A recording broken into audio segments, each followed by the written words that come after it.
You just realized your business needed to hire someone yesterday. How can you find amazing candidates fast? Easy. Just use Indeed. Stop struggling to get your job post seen on other job sites. With Indeed sponsored jobs, your post jumps to the top of the page for your relevant candidates, so you can reach the people you want faster. According to Indeed data, sponsored jobs posted directly on Indeed have 45% more applications than non-sponsored jobs. Don't wait any longer. Speed up your hiring right now with Indeed.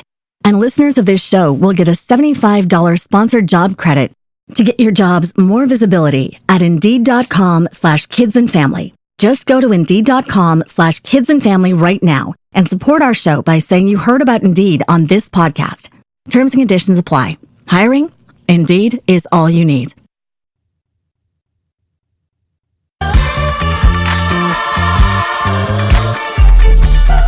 Welcome to the CJ Moneyway Show podcast, the podcast show where we unlock potential one dream at a time.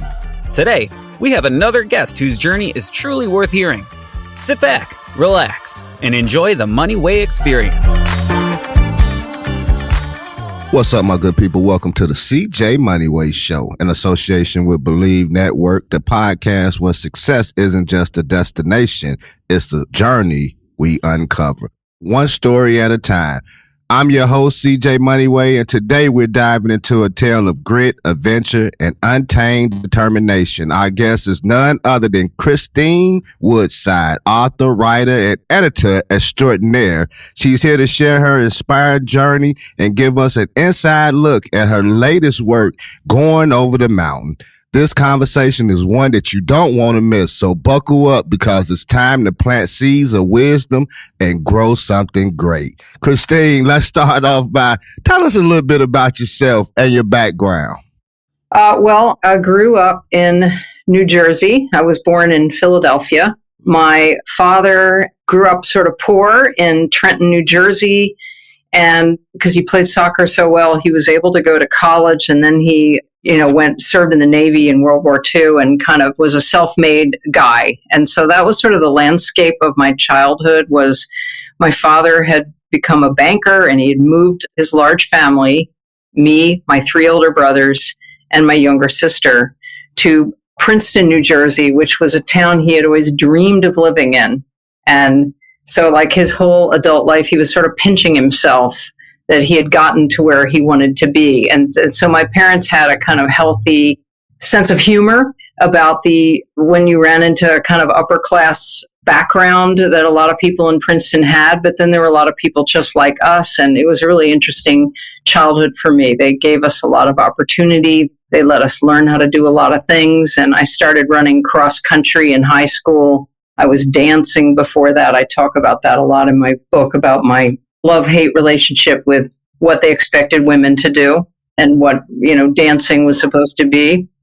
And then in my early 20s, I had been to college. I had become a journalist. I always wanted to be a journalist, and I wanted to be a professional woman, which a lot of women in my family had not been able to do. They were expected to stay home. And so here I was kind of forging my life, and I discovered mountain climbing with some friends and the man who became my husband eventually, and kind of fell in love and realized that mountains were a way that I could learn how to be strong. I really believe that, a lot of people look at recreation and going into the woods and doing stuff. Oh, that's fun. You want to have fun. You want to smile. You want to take pictures. I view it as a way to sort of prepare for something difficult that could come into life, where suddenly I might have to evacuate my building, or I might have to deal with something catching on fire or deal with emergencies. I was always fascinated with that. And so that is the mountain thing grabbed hold of me, and it changed the kind of writing I was doing. I was a newspaper reporter and an editor, and then I became a freelance writer and writing articles and books, and I always became interested in self-sufficiency. So that was that's kind of a little nutshell background. But I'm from New Jersey, grew up in Princeton, went to college in Philadelphia, have lived on the East Coast most of my life. And I come from a big family, and I married into a big family, and I have 2 kids who are grown up, 2 daughters who have grown up and who I dragged onto trails and write about in Going Over the Mountain. So let me ask you, Chris, being raised and going to school in Philadelphia and being raised in New Jersey, I have to ask this question. Coming from a large family, you say Eagles fan or Giants fan? Oh, my brothers would say Eagles. I had to ask that question. So yeah, and then Phillies or Yankees or Mets, right? So where I live now, in Connecticut, we're halfway between, for baseball, halfway between Yankees and Anyway, I'm not a big sports girl, but it got to be the Yankees. I know it got to be the Yankees. You a Phillies fan? No, it's actually Yankees. Okay. My girl. We cool. So Chris, you was talking about your outdoor experiences, and I was reading somewhere where you said it transformed your personal and professional identity in unexpected ways. Can you elaborate on how those moments in nature reshaped your sense of self? Yeah, I certainly can. Before I started doing long distance hiking, and we had this one really long trip that we did when I was 28, where we hiked 2,000 miles of the Appalachian Trail. Before I started doing that, I tended to conduct my life as someone who wanted to please others. I wanted to sort of be the good girl. I wanted to do what the boss wanted. But I also had this kind of drive to achieve certain things in writing, and those that you can't please everybody, in life. And when I got into the mountains and you're just kind of stripped raw out there, it's like every day we have to walk and get somewhere. We have to stay warm and dry. We have to eat. We have to sleep. We have to get up and do it again the next day.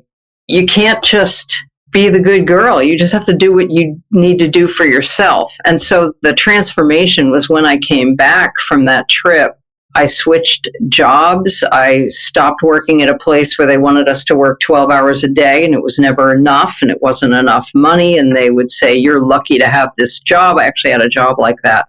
And I went and got a job at a place where it was a reasonable amount of time. We still worked hard. It was a newspaper around here in Connecticut. I worked normal hours. I was able to identify my goals. And the other amazing change in me was it sort of made me feel like, I don't know how to say this, like I'm an athlete all the time.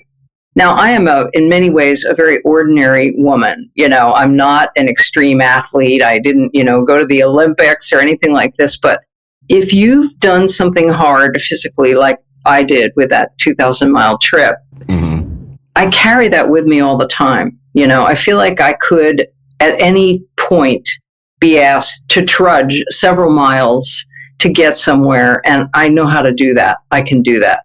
So it gave me a sense of just competence, And then the other thing was I enjoy my own company so much. I like being alone. I like being with other people too, but after being on the trail for a long time, I kind of liked just being with myself. I don't have to always go and find people to be with, So it's a sense of confidence. Yeah, I truly agree with you on that one. I think I talk about that in some of my podcast episodes. Actually, that's how I actually started podcasting, is that I spent a lot of time by myself, and then when COVID hit, because I had already been spending so much time, just by myself in my zone and with my family, when COVID hit and people were shut down, it really didn't have an effect over the way that we lived, because we was already, I'm not going to say isolated, but I like the alone time because it gives me time to think. It gives me time to be creative. It gives me time to get closer to God. All these things, And so, like you say, I like being around people. When I do get around people, I'm the life of the party, as they say. But I do like being by myself because it opens up a lot of things. As I'm pretty sure as we get into, I'm pretty sure that being by yourself created this book, Going Over the Mountain. But before we get there, let me ask you a question, Chris. You brought this up earlier, and I just want you to elaborate it a little bit. You was talking about your daughters, and you say you mentioned them in the book. How did your experience as a mother influence your approach as you explored outdoors and the adventures of it? In the book, I talk about a day that my daughter was in about second grade, and she came home from school and announced to me that boys were telling her on the playground, girls are not strong. They can't do the hard things and physical things. And, I sort of stood in the kitchen and I went, what? And it surprised me. I had been sort of naive, and I think I thought that because there had been, what they call the second wave of feminism movement when I was growing up in the 60s and 70s, I thought that stuff no longer happened at school, but it did. And so I realized that I wanted to teach my daughters how to be a little tougher. And it hit me that the only way to do that was to get them away from boys and maybe even not have my husband, their father, along with us. We would be forced to make our own decisions rather than turning to the boys, turning to the men, which is kind of the habit that we can fall into. Not a bad thing. I love it when my husband helps me do things. But so that, being a mother, I felt it was going to be my duty to teach them that, to be a little tougher. And I actually began to think that they would be in danger if I didn't teach them how to do some hard physical things in the backcountry and make their own decisions out there. So I started cooking up these trips where they would go with me on spring break vacation, just me and the girls out into the backcountry, camping, hiking, doing all that stuff. So let me ask you, so did parenthood change the way you view the wilderness? In a way, it did. Because when I had not had kids, when we were out there before kids, it was just, I'm me now, I'm just me. But when I was taking my children into the wilderness, or even into just what you might call the backcountry, maybe not as wild, but away, I became, number one, more wary of strangers.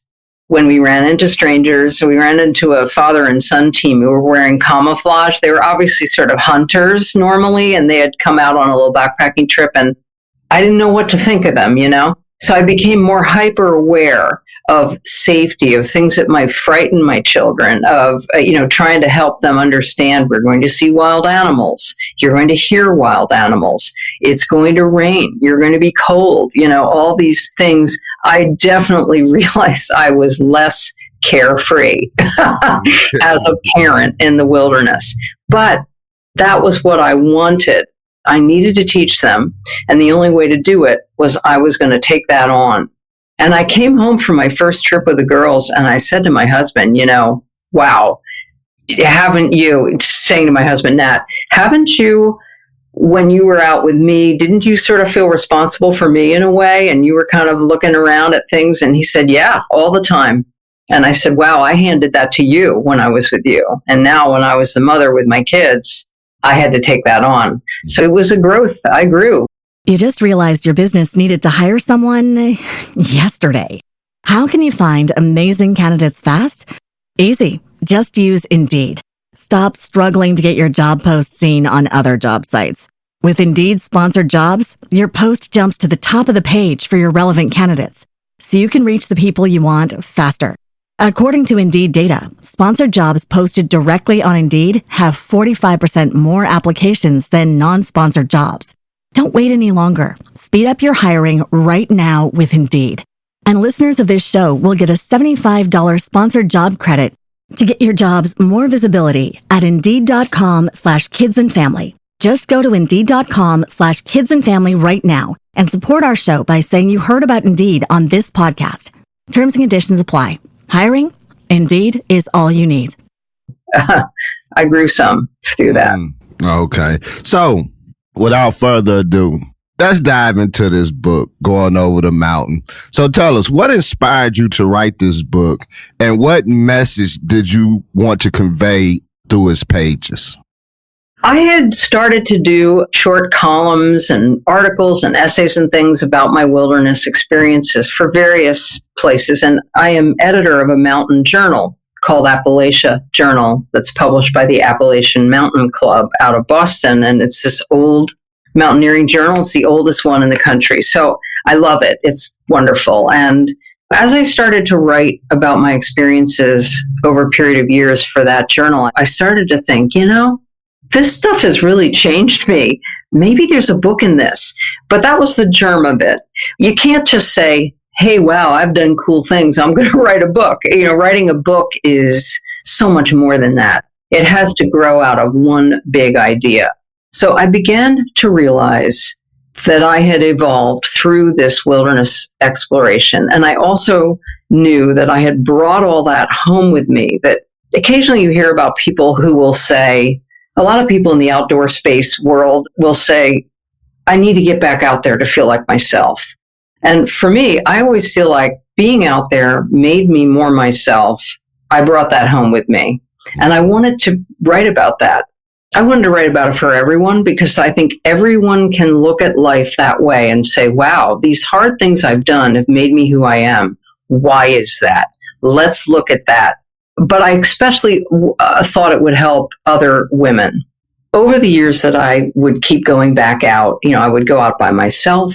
I would go out with the two girls. I'd go out with my husband, with friends, and all these things. I learned over and over again and deeper how uncomfortable I could really be and still be okay. I learned you could be afraid, you can be anxious, you can feel desolate, and you're still going to be okay. I think that's so important to learn that. I had evolved, through grubby outdoor experiences. Other people evolved by doing other things, but this was how I did it. I saw that my path to being mature and growing up a little bit had happened by going outside.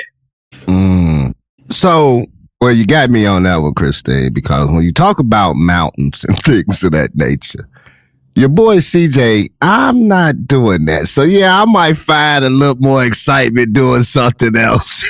Cause for one, I'm afraid of heights. I mean, I get on the airplane and things of that nature. But when you're talking about, and I give you a lot of credit, you, your daughters, and your husband. But when you're talking about climbing up some mountains, and like I work in a steel mill here where I work at.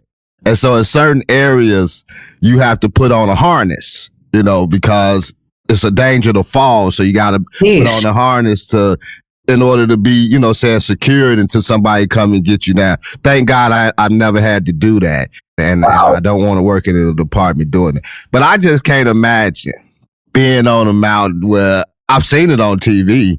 And, you got to use the things and to hit them on, I don't know what they call, but like the little hooks and, get there.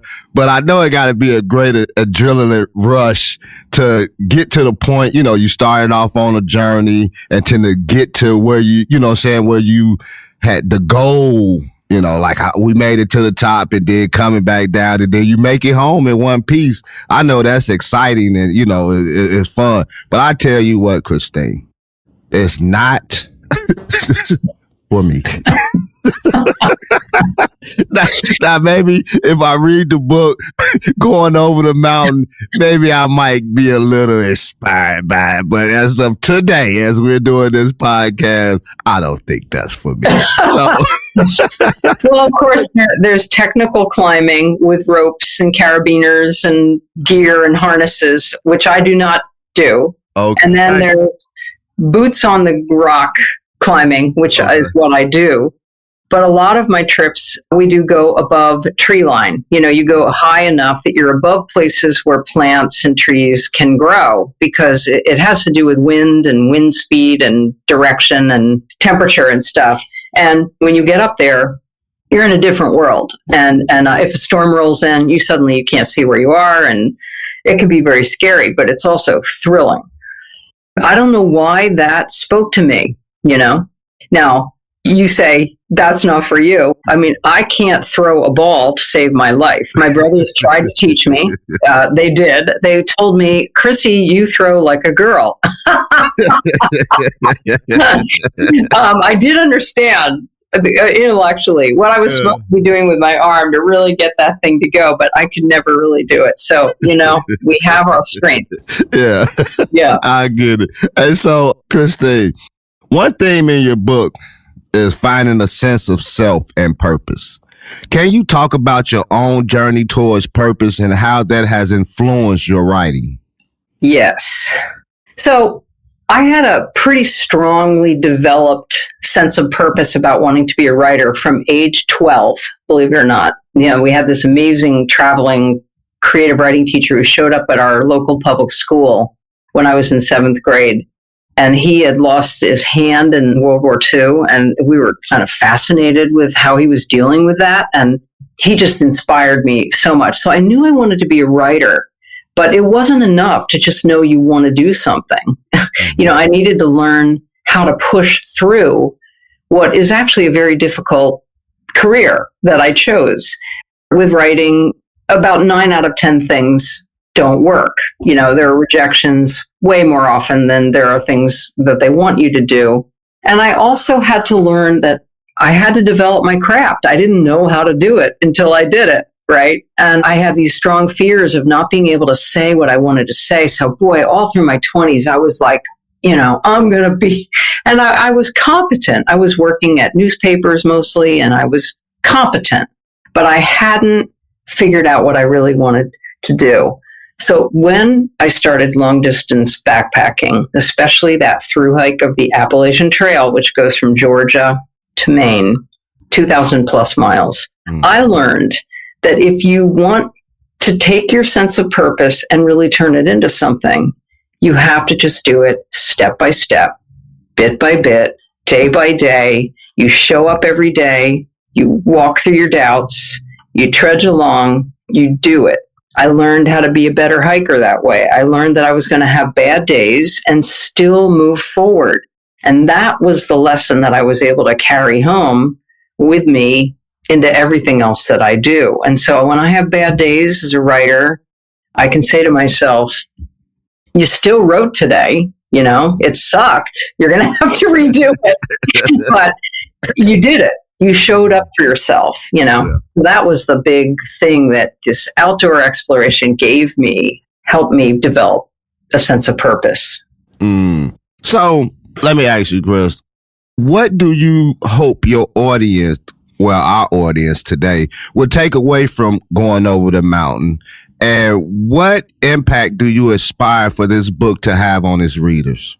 Well, I certainly hope that it will inspire people to try going out on their own to natural places or doing something a little difficult, a little uncomfortable that they've dreamed of doing and were afraid to try. Mm-hmm. I hope that all people who read my book will realize that pushing, beyond what they thought they could do physically will bring huge benefits to all of life. As I think I've said already, I'm a fairly ordinary woman. I grew up in New Jersey. I've lived in Connecticut since I was 28 years old. But I have transformed by exploring wild lands that were accessible to me. I could drive to them in several hours.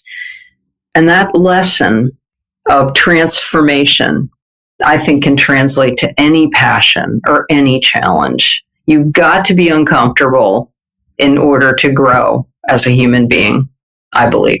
Yeah, I believe it too. I was just talking to somebody yesterday, and I do a lot of the biblical stuff. And I was talking about how Joseph was in the dungeon and how he said he didn't want to be there and, he didn't deserve to be there. And so sometimes you have to be in some uncomfortable places that you don't want to be. And I truly believe just from reading that and going through it is that a lot of times when you're in places, you find out a lot of things, more things about yourself that's developing in you that's going to help you get to the next level, or wherever you supposed to be, that experience that you went through there was for your next level, you know what I'm saying, living. So I agree with you on that. Sometimes you just have to be uncomfortable and just endure and go through the things that you just meant to go through, because it's actually developing you into where you're actually trying to go. And that's to the top of that mountain that I want. Totally. Yeah. So, Christine, let me ask you, you touched on this a little bit earlier. You said that you've done things on your own. You took your daughters out hiking with you. You went with friends and you went with your husband. So hiking solo comes with its own set of challenges. So what were some of the biggest obstacles you encountered as a solo hiker, and how did you navigate them both physically and mentally? Yes, there were some big obstacles. In 2009, I believe it was, I took my first big solo trip where I was out for 4 nights, 5 days in the White Mountains of New Hampshire, where you do go above tree line pretty much every day on the route that I was doing it. Every day at one point, you're above the tree line and then you're going back down. And so the weather can roll in. And the first day I had to hike 11 miles over a little range called the Bonds. There's a Bond Cliff and then Bond Mountain, and they are very remote and they are above tree line. And I was completely alone. I saw no one that day. And it got cold. It rained at one point. I got soaked. I tried to add some layers. My stuff hadn't dried out properly. And then I got above tree line and the wind is blowing. And this is summer. It was like, early July, but it was cold.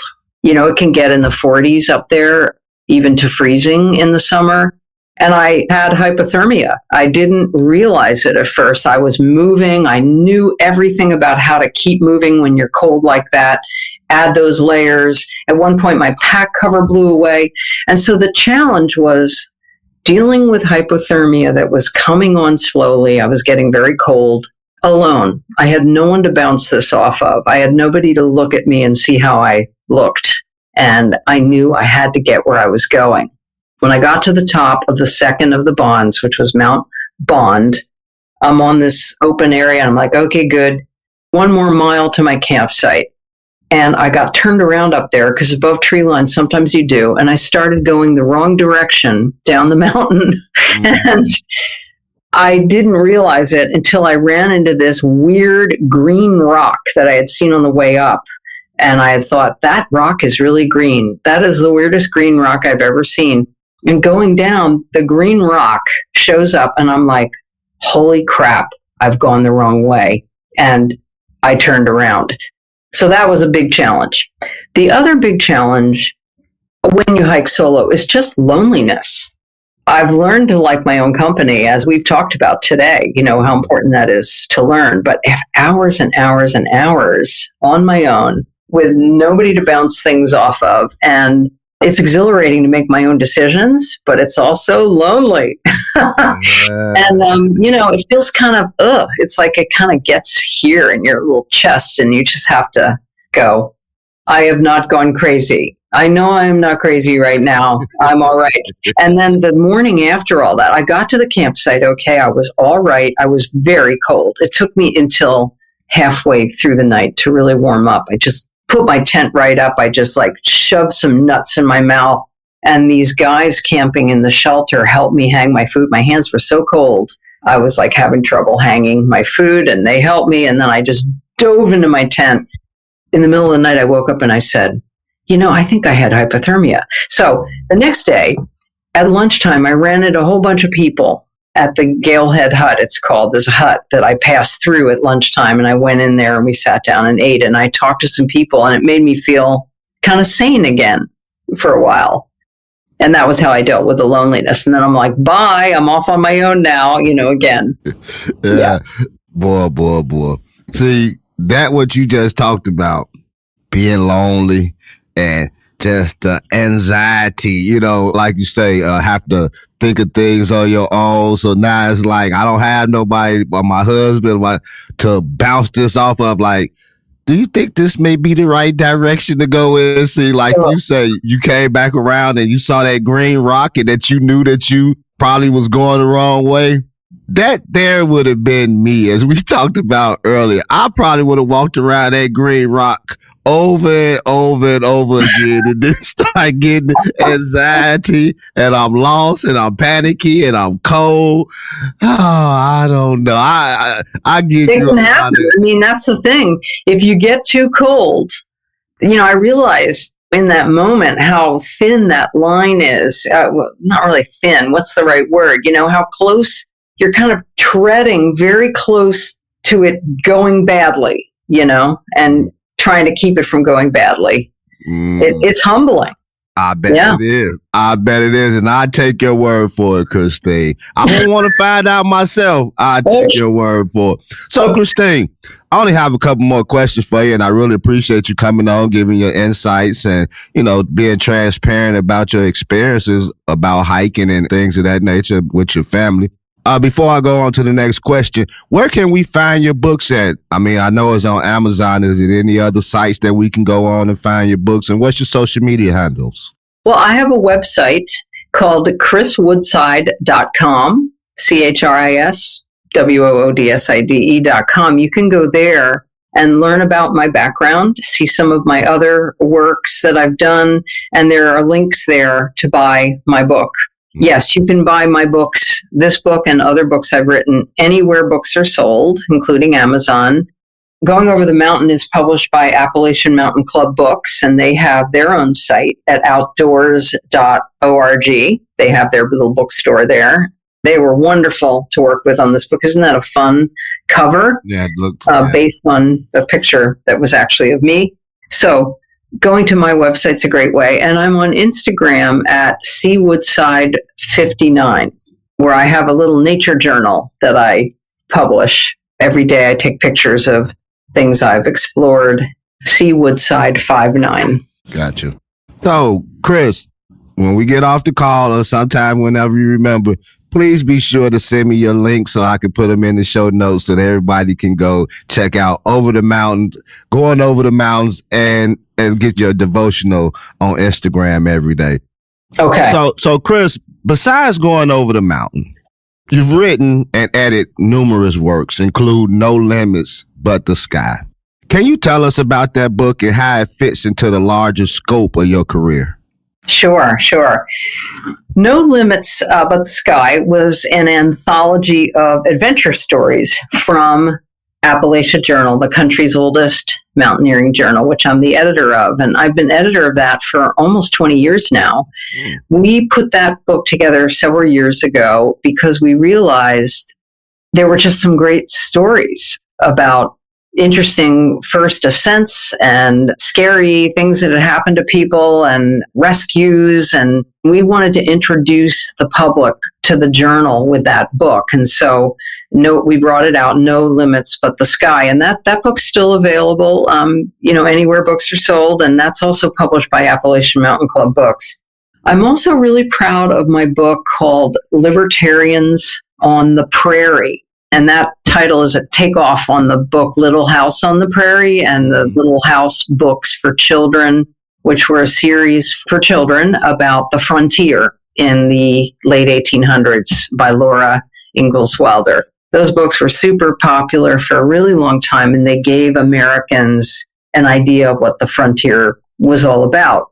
But it was actually kind of a weird take on what the frontier was. And so my book, Libertarians on the Prairie, delves deep into how those books were written, Laura Ingalls Wilder and her daughter, and their political ideas in those children's books, because they wrote them during the early days of the libertarian political movement in the 1930s and 40s.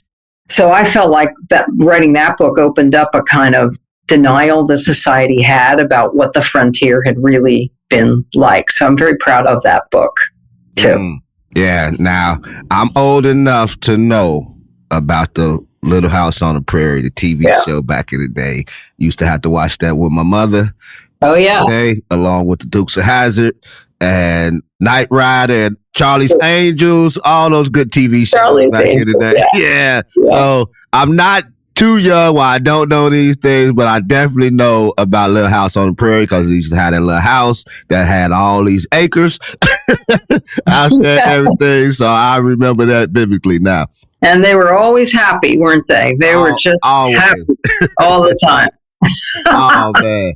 So my final question for you, Christine, I really enjoyed you coming on again, like I say, sharing your experience and your expertise in what you do. But for those who are listening that may be considering solo hiking, what advice would you offer and what lessons can they take from your experiences? Well, my main bit of advice is get out and try it. But the best way to try solo hiking is to get your skills kind of up to a certain level. So first, try going out in the backcountry with some others who may have done it before.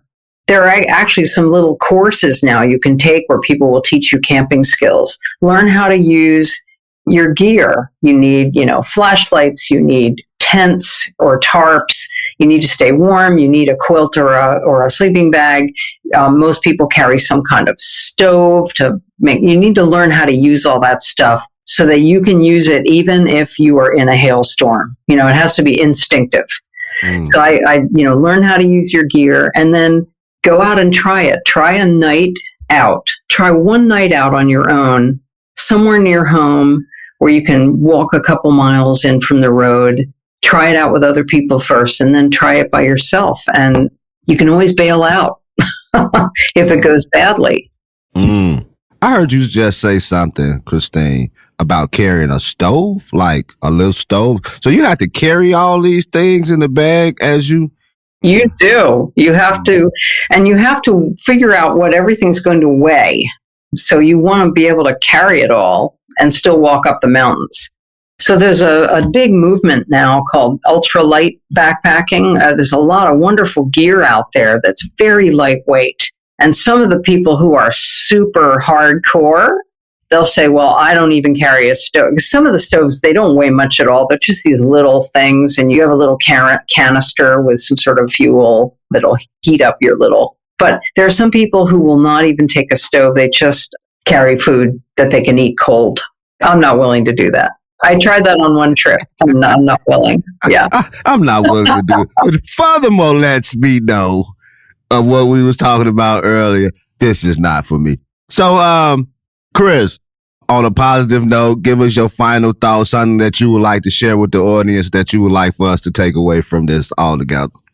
Well, I think what I want to say is that the natural world is such an amazing, beautiful, humbling place. And I think it's really helpful, even if we're in the middle of a city, to find a little natural patch and go watch birds and get a sense of what the wild is like, because I think as human beings, we're naturally drawn to that, and it makes us a little stronger to stay connected. So I would say stay connected. Sit out on your back stoop, get a little uncomfortable for 20 minutes every day and see how that gives you some verve. You heard it from Christine Woodside. Stay connected. Christine, it's been a pleasure having you on the CJ Moneyway Show. Thank you for sharing your journey and insights with us today. We're excited to see how your book inspires others, and I wish you great success on your book and all the other things that you do in life, and keep exploring. Hey, you have been listening to the CJ Moneyway Show with your boy CJ Moneyway. Until next time, we out of here. Thank you for listening to the CJ Moneyway Show. Don't forget to share this episode with your friends, leave a comment, and drop a review. Be sure to tune in every Tuesday and Friday for more inspiring journeys. Who knows? Your story might be next.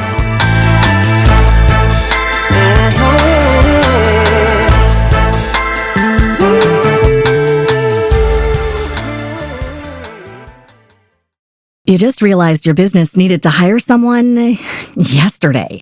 How can you find amazing candidates fast? Easy. Just use Indeed.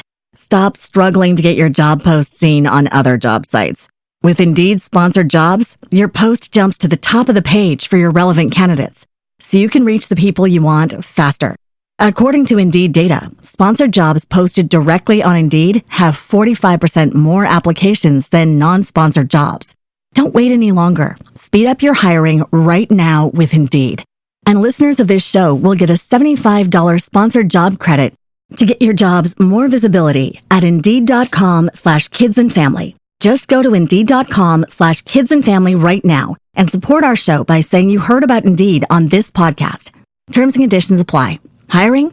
Indeed is all you need.